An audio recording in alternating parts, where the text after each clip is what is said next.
This is an Audio Wool original. This episode of Frightday is brought to you by Spring-Heeled Jack Coffee. You need great coffee. Jack delivers. Visit springheeljack.coffee.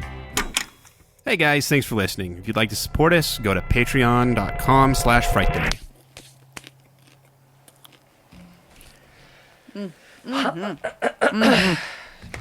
Yep.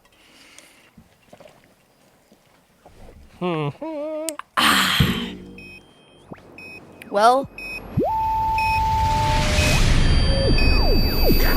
Cryptids and conspiracies.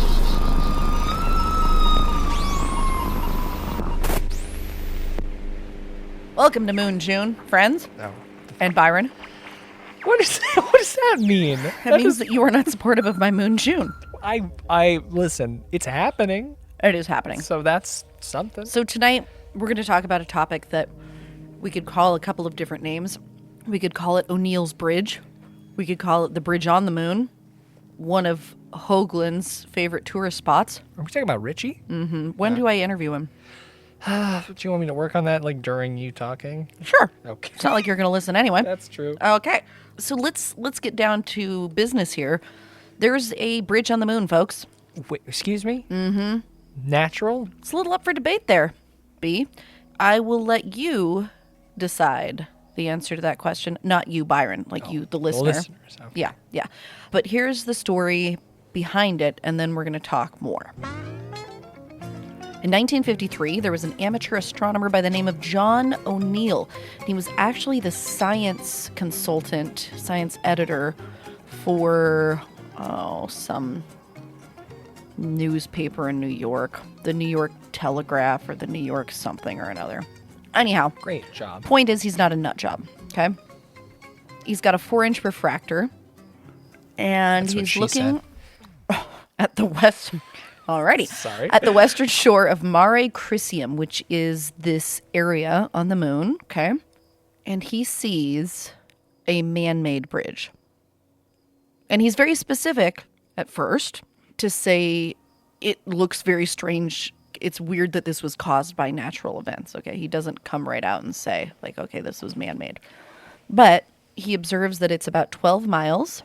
He called for verification from professionals, so he ended up talking to British astronomer Hugh Percy Wilkins, who I believe was the head of the British Astrological Society at the time. What are you doing right now? No, I was just thinking about bridges. Oh, God, what? We had an airplane flying by, too. We were out on the porch. You probably hear the crickets in the background. No, I just was wondering if 12 miles was considered a long bridge, and according to this list here of the longest bridges in the United States, the longest being the Lake Pontchartrain Causeway. Pontchartrain? Fuck, I don't know. I don't know. I have no idea. In Louisiana, it's 24 miles long, and then a 12-mile-long moon bridge, if it was in the United States, would slide into the number 5 slot. What about 1963? Or 1953, pardon me. No idea. Do you want me to look up all that stuff, too, while I'm Googling Richard Hogland's contact? No, stick with Hogland. Stick with Hogland. Great. Okay. People freaked out, especially when I believe Dr. Wilkins corroborated the story. And Dr. Wilkins kind of doubled down, because not only did he say, yes, the bridge is there, but he was very specific and said it was man-made. It was engineered. On December 23rd, 1953, in a British radio broadcast, Dr. Wilkins was interviewed at his telescope by British Broadcasting Company's radio commentator, Bernard Forbes. Since the beginning of this century, astronomers have been observing features on the surface of the moon which have not been noticed before. During the last few years, many dome-like flowings have been seen through powerful modern telescopes. And only a few months ago, astronomers detected what is perhaps the most curious feature of all. It looks like a gigantic bridge. And the director of the British Astronomical Association, Dr. H.P. Wilkins, discusses this new discovery. What you just heard was a clip from a YouTube video of because the thing is... it was uploaded to YouTube, but what? Well, that's what I mean, because it was that a guy uploaded He said his father had this on reel-to-reel, converted it to cassette, and then the cassette was converted to a different cassette and sent to him. Which was digitized and then turned into a video and put onto YouTube. Exactly. Now, at first, I thought that this was, well, I mean, it is a little bit crazy sounding, but I did find discussions in a number of places about Wilkins actually going on record and having an interview about this. So it is verifiable. That really is what this clip is of. Dr. Wilkins verifying that what O'Neill saw was indeed a bridge. And that is why it is now called O'Neill's Bridge. Because that's how it works. Now, unfortunately, there was a whole lot of hullabaloo about this. It was also the time that there were a lot of flying saucer sightings, and poor Mr. Wilkins had to quit his job. Wait, why was he forced to quit his job? Because he was blamed for all of the chaos that was caused. He was talking about it. He was interviewed, and the media ran with it, and everybody's talking about, aliens on the moon built a bridge. Yeah, it's a good thing that current media isn't as sensationalized as Totally. things were back then. Very true. Yeah. Yes. And it was Wilkins' fault that people went bananas, so he had to resign from the British Astronomical Association. Oh, it's too bad. Honestly, for most people, it stopped right there. People said, oh, just a nut job, whatever. However, if you dig a bit further back in history, we can find something that might give poor, disrespected O'Neill and Wilkins a bit of redemption. You see, between the years 1540 and 1967, there were 579 sightings of strange lights and other phenomena on the moon. Now, keep in mind, this is over a period of very elementary moon observation to more advanced in 1967, but still nothing like what we have today. And this is actually even according to a NASA study that was compiled by Barbara Middlehurst. It's actually called the Chronological Catalog of Reported Lunar Events. Yeah, famously, she's a centrist, right?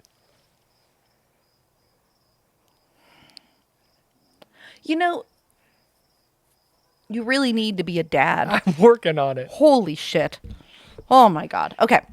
There was enough momentum for them to create that compilation at NASA, which is interesting. Some of the notable sightings were in 1783, 87, and 94.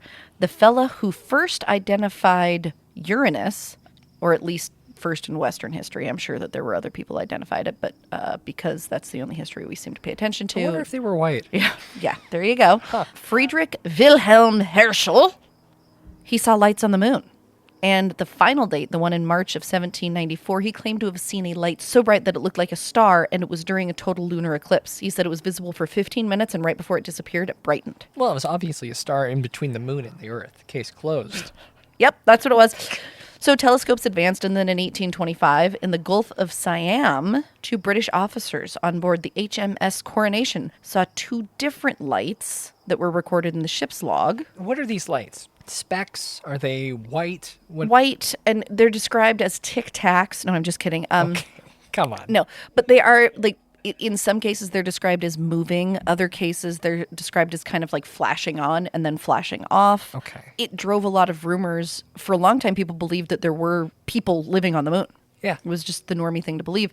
And then it wasn't. But on April 9th of 1867, an issue of the Astronomical Register was released with a report from Thomas G. Elger, who saw a light that he said was the same brightness as a 7th magnitude star, and he said it flared out of the moon. So, you talk about solar flares? Yeah. It was like a lunar flare, which obviously makes no sense because there's nothing to flare on the moon unless there is something up there. Moon volcano. Right. Those lights are in line with the repeated reports. Guys, I'm not stupid. I've said like 3 dumb things in a row. I just want people to know. Sure, keep telling them I'm that. just being a goofball. Keep telling them that. That's great. All right. So following that event, that was kind of like the straw that broke the camel's back. In 1869, there was a 3-year investigation conducted by the Royal Astronomical Society of Great Britain about the sightings of the lights on the moon. And here's the kicker. More specifically, this investigation was into sightings around the Mare Crisium area, which is where O'Neill's Bridge just happens to be. You see, so actually, people for hundreds of years were seeing shit at this place that poor O'Neill said, I think there's a bridge there. And then Wilkins said, yeah, there's definitely a bridge and it's engineered. And then everybody lost their shit and they both became like laughing stocks. But really, people have been saying that there were lights showing up, like anomalous lights there forever. Totally weird. and not fair to those fellas. What are the odds? Because we only see half the moon. And remember Yeah, when the we dark side of the remember when we moon. got in big trouble when someone said that you said that the moon doesn't spin? Well, it's because of our gravitational pull, right? That we only see one side of it. Doesn't it have something to do with that? I don't know. I feel insecure because we got yelled at by a listener. So the moon does rotate, but the rotation is slowed down over time because of our gravitational pull. And it's actually kind of weird that it works the way it does. Remove this bowl of No, popcorn. no, it's really good. I Don't understand take it away it's from good. me. You may not eat it while you're talking right now. So it's kind of like our gravity makes the moon rotate a lot slower, just the way that the moon's gravitational pull causes tides for us. Oh. It's a bit of a give and take, Sure. if you will. Obviously, ours has a bigger effect because we're bigger. Now, this is what's really weird.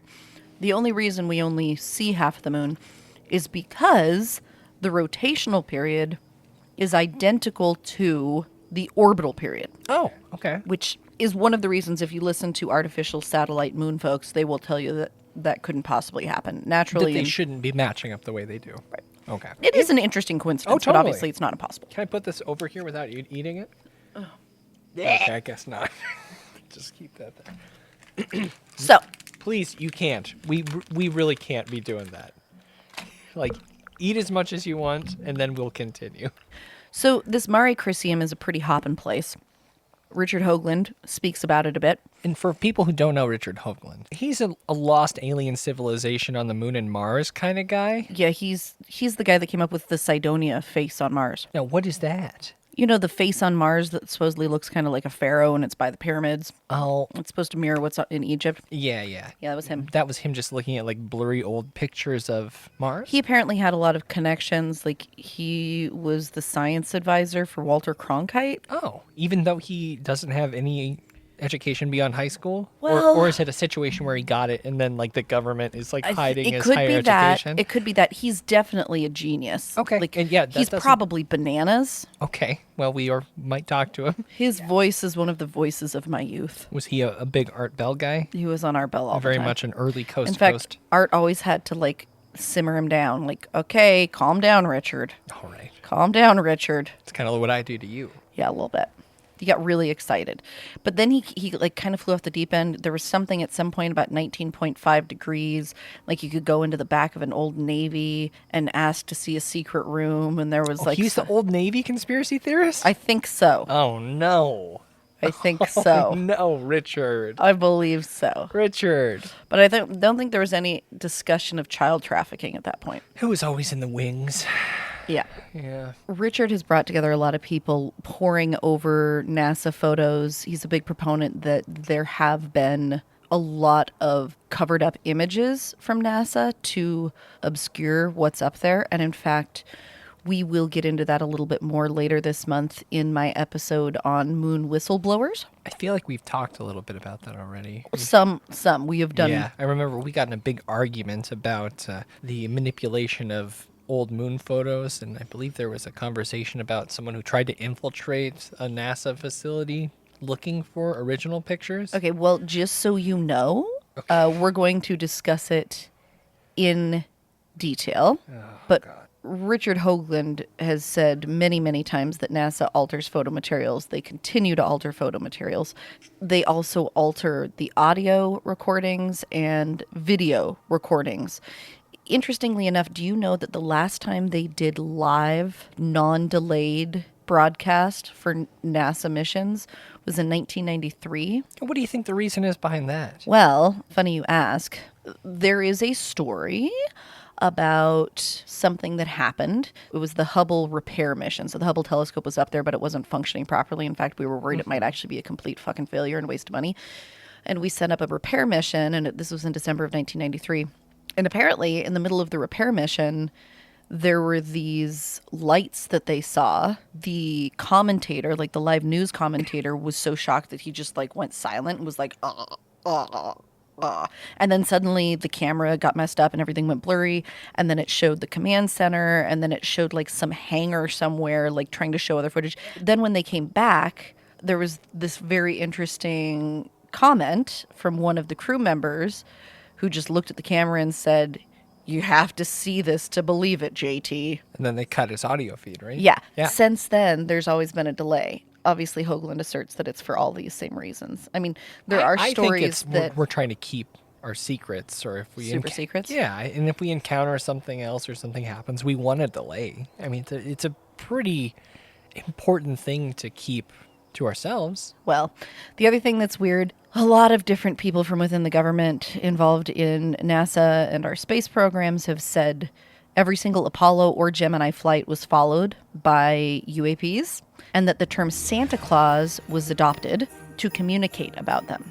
They say Santa Claus is real, and apparently that's the signal to Houston or whoever that, okay, we got something. That seems like horseshit. That seems like it's pretty obvious. I think this means that Santa Claus on the Moon movie was to astronaut alien experiences as The Shining was to the moon landing. Extremely influential. It's It's a message of fact. Strange messaging. Well, anyhow, so back to this area on the moon where there's this bridge. May or may not be there. People since have said they can't see it. Some people have said that it went up so quickly and then it was down really quickly, and that it actually was some kind of a ship and not a bridge. 12-mile long ship. You've seen Independence Day. Yes, but that wasn't... Well... That mothership? That mothership was fucking big. In the most recent one, there's a really huge one. I don't know that I've seen that. Really? The one that had Micah Monroe? Yeah, I don't think I saw it. It Follows fame? Yeah. What happened to her? I don't know. I saw one of her indie romance films at South by Southwest in 2018. It was good. It was called Shotgun at the time. I don't know if they changed the title. It's something else, but I don't know what she's up to. So there are people who have now taken some photos of the moon, the north shore of the Mare Crisium, and are claiming that there are either crystalline or glass domes. Richard Hogland, obviously, is a big proponent of this, but there are some interesting photos that kind of break down the shape of them. And the fun thing about all of this is if you get into those photos and start zooming in, you can also look up the photos on NASA's databases and try and compare and see if you can see what these people are seeing. Sometimes I can, sometimes I can't. But, for example, there's supposed to be a face near Mare Crisium as well. I don't fucking see it. I don't understand the face. That's like staring at clouds and giving significance to things. I want you to just look at the face on Mars, though. Look at the photo of it. I mean, the one that's supposed to be resembling a pharaoh. Ancient Egypt stuff. Yeah, but this face that's supposedly on the moon, I don't see. I don't see it all. I remember staring at this Mars face. That one is the only one that I've ever seen that looks pretty fucking convincing. And also, it only looks like that from the angle it's at with the shadows. What does the other half of this shadowed face look like? Well, that's the problem. NASA won't let us know. Yeah, oh my God. All right. Okay, no, but really, the stuff in this area on Mars, the stuff in this area on the moon, I suggest you guys look into it, both the domes and the bridge, because there are quite a few things to dig into. There's a gentleman by the name of Mike Barra. Oh, what are you doing there? I was just showing you a picture of a fully lit version of it. It's really not a face. I mean, it looks like a face. Come on. All right, continue. It looks like a face to me. A gentleman by the name of Mike Barra who wrote a whole book about this stuff. And a lot of the work that they did was back in the 90s and early 2000s. I can't find anybody that's done more current work on it, which obviously the technology has advanced to the point that you could certainly do a lot more. I just struggle a lot because I will see something, they'll be like, oh, here's the source image, and then I will even try to find that corner of the source image, and I just end up staring and staring and staring. I can't find it at all. So we will put some of those photos in the show notes of this episode of Frightday.com, of course. But Hogland has some good points, at least at the root of what he's discussing. It just so happens that a lot of it becomes very difficult to make a solid argument for. Doesn't mean we don't want to talk to him. Doesn't mean we don't want to talk to him. And here's the other thing that I find interesting. Byron, you tell me, maybe sometimes when I get down these rabbit holes, I find, what do they call that again? Synchronicity? When maybe it really isn't synchronicity and I'm just trying to dig for synchronicity in a pile of poop. But Excuse me? This feels interesting to me. So I came across a article talking about the development of man and how life came to Earth. Listen to this quote. A mountain in the middle of the Yerkes crater found in the Mare Crisium impact basin is believed to be where future robotic and or human missions could confidently add a key missing piece to the puzzle of the combined issues of early Earth-Moon bombardment and the emergence of life. This is according to Dan Moriarty, who is a NASA postdoctoral program fellow at Goddard Space Flight Center, and his colleagues. They published this study talking about it, basically saying that there's a lot of confusion about all of the bombardment. They call it late heavy bombardment, which occurred between 4.1 and 3.8 billion years ago, both on the moon and the Earth. Not possible. Right, because the moon wasn't there then? Well, and Earth is only 6,000 years old. Correct. But if it weren't, okay. But scientists also believe that the first microbial earthlings started sneaking up at that time. All right? Okay. So impact basins on the moon could be hiding the answer to whether, like, amino acids or things like that were carried over by comets or asteroids or anything else whizzing around, because Earth's largest impact basins have been overgrown by, like... hotbeds of vegetation and... Exactly. Like, the evidence is gone, but the moon's just kind of a freaking waste, right? So they're thinking that it might be more frozen there. But again, all of it tying back to this one specific region on the moon, all of it tying to that is a bit weird, because we talk about starting in the 1500s seeing lights there. We talk about seeing a bridge there. We talk about these domes there. There is even this structure that's supposed to be there. I can show you the picture of that, Byron, and we'll put it in the show notes of this episode. Yeah, I really tried to see that. I zoomed in really hard, but I couldn't find the place on the photo that it was trying to refer to. And now we've got like real science, acknowledged science, saying that's where the key to the emergence of life might lie. I mean, that seems a little interesting. Not just on the moon, but on this specific area of the moon. Don't you think that's weird? It is weird. If we think that this is the place where those microbial life forms emerged, then it would stand to reason that they may have developed there as well. They would have had to evolve in a very, very different way than they evolved on Earth, and maybe that wasn't even possible. But if it was possible, right, then over that crazy a period of time, we're talking about 4 billion years, certainly they could have evolved in a very different direction than we did, and maybe they did build fucking glass domes up there. They absolutely And then they did. ditched. Well, you also They have just to ding-dong remember ditched. that we're so lucky to be on Earth in the sense that it is the perfect temperature to allow for life. But to allow for this kind of life, again, I think all of these arguments, it's always like there's only one kind that we understand. The same ingredients aren't going to work in different environments. Who knows? Who does know? Who knows? Who knows? Get Hogland on the horn. You know who Arthur C. Clarke was, right? No. So Arthur C. Clarke, Byron, actually wrote 2001, A Space Odyssey. Okay? One of the scariest horror films. Yes. He was an inventor. He was an undersea explorer. He was kind of like James Cameron, but way cooler. It's not too hard. But also, if you want to know more about some really spooky moon flicks, we talked about Okay, on shut Behind up. the I Screams thought those this were week. great moon flicks. Cult.frightday.com. Oh my God. So he was a lifelong proponent of space travel. And he actually came up with all of these because he was an inventor too. He came up with all these crazy ideas. He was the chairman of the British Interplanetary Society in the 40s. But he wrote a book. He wrote a number of science fiction books. And one of the books that he wrote actually centered on the bridge on the moon, because he heard this story in 1953. And unlike so many other people, apparently thought there was something cool to it and decided that he was going to run with it and discuss it a little bit more. So in 1961, he wrote a book called A Fall of Moon Dust. Here's the gist of the story. There's a tourist ship that is cruising around the moon, but it sinks 50 feet into a sea of moon dust after the collapse of an underground cavern that the ship was traveling over. Oh, no. So the passengers are like there waiting for rescue, and there's a gentleman on the boat. His name is Mr. Radley. He happens to be a New Zealand accountant, and he believes that saucerites are after him. He admits that he small came, saucers? What? like, I think the inhabitants of saucers. Ah. Yeah. He admits that he came to the moon pretending to be a tourist, but really trying to find evidence of O'Neill's Bridge. And what year was this? This was 61, so it was like Wow. 8 years after that story came out. Sure. And he tells the people, the other travelers on this sinking moon ship, O'Neill discovered an artificial bridge on the rim of Mare Crisium. And this is a quote from the book. Other astronomers, of course, laughed at him, but less prejudiced ones confirmed the existence of the bridge. Within a few years, however, it had vanished. Obviously, our interest had alarmed the saucer people, and they had dismantled it. I'm not saying that that's what happened, but I think that it's interesting. A fellow who wrote something like 2001, which was very obviously science fiction, but rooted in probable. There's science fiction and then there's like The Fifth Element. Yeah. Right? Yeah. Rooted in probability. I think this was kind of interesting as well.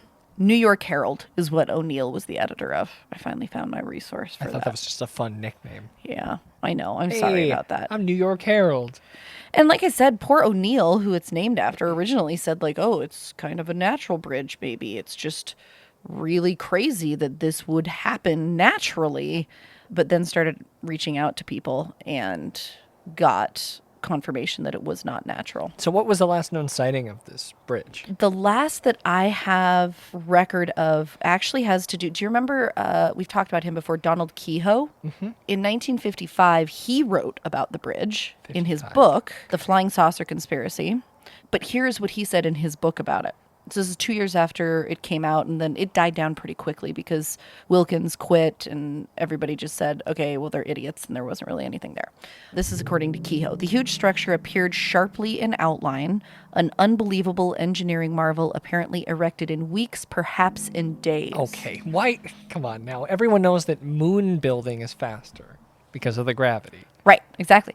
Kehoe added that not even O'Neill dared to tell the whole story, noting that in his report to the Association of Lunar and Planetary Observers, O'Neill called it a gigantic natural bridge, like I said, but the sudden appearance of such a structure by an act of nature was absolutely impossible, as many privately admitted. Are you part of that group? Are they still around? Lunar and Planetary Observers? I don't know. I'm not. I think it's mostly for like people that have advanced degrees in those fields. Sure. I mean, I could I try. think it's just fancy for I look at the sky a lot. Yeah. Yeah. More along the lines of what you were asking, Byron, about when was the last time it was sighted. It was still being discussed in 55. In 54, before he actually resigned, Wilkins was trying to calm everybody down, and he used a 60-inch reflector at Mount Wilson Observatory in Southern California, and he found O'Neill's bridge illusory. He was not able to see anything other than light and shadow. Just at that point, I think probably was trying to also maintain his career and said, oh, looks like it really was never there to begin with. So who knows? But by 54, only a year after all of this happened. Did you want to participate in the ALPO online conference in August? What is the ALPO? Association of Lunar Planetary Observers, of course. I mean, did they have any like crazy shit? Well, I mean, their website looks like it was made by Yeah, but there are two different groups of people that make websites like that. It's true. Very smart people or... Like, well, typically they're all smart, but it's people that are like smart and looking mainstream and smart and looking batshit. And so who knows? Well, I'll look into it. I believe you do have to have a membership, but I mean, it can't be more than $20. I mean, we should look at it. You know what I was looking for today? I was Googling FM transmitters because I think I could broadcast our show on an FM station, pirate radio style. Okay, normally I think you're fucking crazy. I love that idea. It's a great idea. I love that idea. I think we could get in trouble, but they're not going to be able to track down like the signal into my fucking house. Can they? I don't know how so. any of that works. Don't take my word for any of it. But it's $100 for an FM transmitter that broadcasts like 3-mile range. Can we get a longer range? No, I think that's harder. Can we get a repeater? You could do one here and like rebroadcast the signal or something. Oh my God, we should talk about it. I like that idea. I like it too. Okay. Another name to throw out of a fellow who's done a lot of work in this Chrysium stuff. Love him or hate him. His name is Steve Troy. Indifferent. Don't know him. Here's some stuff that he has talked about regarding some of these quote-unquote anomalies. Remember, these are things that he found digging into like 1990s versions, all right? Okay. Of all of this. So I've been studying lunar anomalies on an analog level since 1994 with an astronomical and stratigraphic interest in the moon for several years prior to that. One of the key frames I've examined is AS10-30-4421. Now, I've looked at this one. Yeah. Byron, definitely include that in the show notes of this episode of Frightday.com. You just have to search that on NASA New Planet. The photograph is a view across the plain of Mare Crisium, emphasizing the crater Picard at the north shore of the basin. This high sun oblique photograph is centered at 55 degrees east longitude, 14 degrees north latitude. Now, for smart people, that means something. The reason he's bringing that up is because it's talking about what direction the light and shadows should be reflecting based on the sun. I think that's useful information. It is useful information. I agree. I acquired the negative of this photo last February after looking at the Apollo Photographic Catalog, SP232. In the catalog on page 164, 4421 is considerably darker than the rest of the series. 4414 through 4420. And these are, he said analog. Does that mean these are physical pictures? Yeah, so he went and looked at the physical pictures and then that- got a physical negative. That could be an exposure issue. Well, but why would that one be so much darker than the rest? I don't know. Sometimes in that region. mechanical error with the camera is possible. Okay, well, listen. I ordered it and was surprised that it was of good quality and yielded excellent sectionals. Other researchers, including Lan Fleming of VGL, I don't know who that is, have noted a number of anomalies, especially around the crater Picard. However, in the far right portion of the frame, there is an anomalous object several magnitudes brighter than any other feature in this picture. It is also brighter than any other natural or anomalous formation in the series 4414 through 4420, with an 8 times lupe and a light table one can see. I don't understand what that means, but some people will. Upon examining sectionals of this area, a transparent dome-like shape that apparently is along the North Maria edge. Its transparency is confirmed by tracing the mountains behind the object, which are visible through the immense dome-like shape. I obtained other views of this area and am currently looking at the whole Apollo Chrysium series with Mike Barra, who's another one of the guys that's looked into this a lot. I mean, that's interesting. I'm always very skeptical, especially with analog cameras. So much could go wrong. Like the shutter could be stuck. That could be dust reflecting off of a lens. Yeah, but what we're talking here is like literally I haven't seen the picture. domes that you can kind of see through. Moisture, maybe? Oh, like that. Okay, well, Yeah, I mean, who knows? Who knows? could be a weird exposure, too, It could be a lot of different things, and I know so little about photography, but it is really interesting to look at. I think that is cool stuff. Here's his words on that, I Byron. was going to say, we're listening to a man who... Some have asserted that this pattern is an artifact of the JPEG compression process. However, the original data was from TIFF images, which do not suffer from this tile effect. They're lossless, yeah. This intervening material is also consistent with Richard Hogland's assertion of a box-like dome over the entire Chrysium region. This is from his book Martian Horizons, The Journal of the Mars Mission, Volume 2, Number 5. Is this on Mars or the moon? It's part of discussion about that, but because Hogland talks about both of them quite a bit. Sure. This is all moon. What we're talking about right now is Great. moon. The dome also appears to have a cellular structure identical to the castle and tower seen in the famous Hogland data, which, again, that has to do with his Mars stuff. I don't know. He does a false color enhancement of this. I would love for somebody to look at this who knows more about it than I do, because it's strange and interesting. You think that we have colonies on the moon and Mars? I don't know that we do. I don't know that we don't. Okay. All right. I mean, so either there's nothing, or it's us, or it's something else. I do think that with all the impending stuff coming out, and especially that interview, which I know I keep talking about, but that interview that one with Lou Elizondo did, and the comment he made about, like, maybe they've always been here, and this idea that... Maybe next episode of Behind the Screams, we should actually talk about the Lou Elizondo interview. I'll pull some clips and we'll discuss it. Sure. I'd love to do that. Cool. We'll do I'd that. love to do that. I don't know. Upshot from Captain Kelly is I'm pretty sure there's not a bridge there now. Oh, darn it. Okay. There may have been a bridge there at some point. Okay. Fuck, it got really dark. It did. Are you scared? No, I want to plug in my fun lights, though. All right. You want to turn on those Edisons. Get Yeah, those I gotta Edisons. turn on Don't the turn on the Edisons. I gotta turn on the Edisons. Now you're just showing off. I gotta turn on my Edisons. Hold on, I gotta turn on my Edisons. Do you have an app for it? No, I just need a light to get to my Edisons. Jesus Christ. It's real dark right now. It It got is. dark so fast while I was talking about the moon. Would you look at that? One's dead already. Two. What's going on here? They're probably just not Will screwed you buy in these at tight like enough. Harbor Freight? What's going on? Costco? All right. Just gotta screw them. There was people were talking about Harbor Freight yesterday too. Put the raisins down. You can't pick up a bag of raisins, a sack even, of raisins on your way back What's the difference between a bag and a A sack? sack's larger, in my opinion. Really? I don't know. I don't know about that. All right. Well, finish the episode for me. We will talk more about Hogland.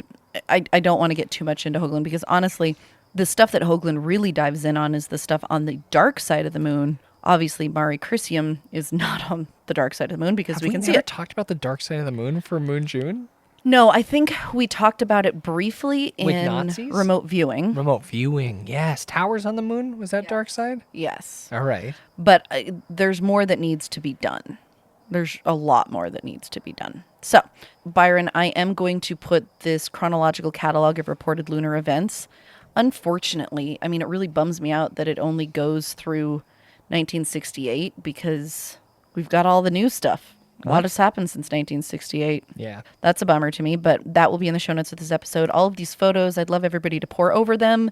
Give me as much feedback as you can. This is not one I'm doubling down on and saying, yes, it's true, but Yeah, there's no bridge, guys. we've got some good players in here, right? We've got Arthur C. Clarke. Sure. There's actually, Byron, depending on whether you find a good place to put it in or not, I don't know if you will. But part of that audio actually is Werner von Braun talking about it. Oh, I mean, if we didn't listen to it, it'll definitely be in the show notes as well. Thick show notes, companion Thick. material going crazy this week. Yeah, sorry, B. It That's is a little okay. bit heavy. It's just an interesting thing. The moon is so interesting. To me, it parallels our oceans in terms of being something that seems pretty accessible and should be known, and yet barely anything is known about it. Remember earlier this week when we were talking about what we were going to cover for Moon June, we were like, how many people have walked on the moon? 12. Yeah, we had to like dig into it. 12. And they were only supposedly people from the United States, right? Yeah. So who knows what's up there, honestly. Yeah. I don't know why everyone decided to abandon. As David Bowie said, I'm afraid of Americans. And if all that have seen the moon is Americans. I thought you were going to sing, Is There Life on Mars? Did Bowie ever talk about the moon? I don't know, but that's for another day. Guys, Kelly's Cryptids and Conspiracies. First solo segment that isn't behind a paywall. How you feeling about this new format? I kind of like it. Oh, right. I kind of like it. I'm excited for Moon June. Guys, like, lay back, get comfy with it, because when we're done with Moon June, you're going to be, in a world of, ugh. That's all I felt for like 3, 4, 5, 6 honestly, months. I'm going to put earplugs in You'll be okay. and then put my headphones over, and I'll just like periodically just nod and say things like, that's really grim. I already told you my plan, but it's okay. That's still too much. still too much. All right. Well, Moon June, full force. Next week, what's the plan? I think next week we might be doing moon whistleblowers. People who have seen. Well, let me say this. Oh. We're either going to do moon whistleblowers. Cops are coming. They're coming for me. Talk about that pirate radio. Oh, there's my ride. Byron, that was awful. Nice, guys. Either moon whistleblowers or Project Moondust. Kelly, but until then, where are you going to be? Eating raisins. All right. At Kelly Frightday on Twitter. KellyFrightday.com. Send me all your thoughts. Hopefully be kind. Send a picture of the moon. Send a picture of the moon. Oh, that's another one. I didn't put that one down, that old Reese Witherspoon classic. I thought you were talking about the Man on the Moon Andy Kaufman classic, but No. Jim Carrey. And I'm at Byron McKoy on Twitter and Instagram. Byron at Frightday.com is my email address. And until next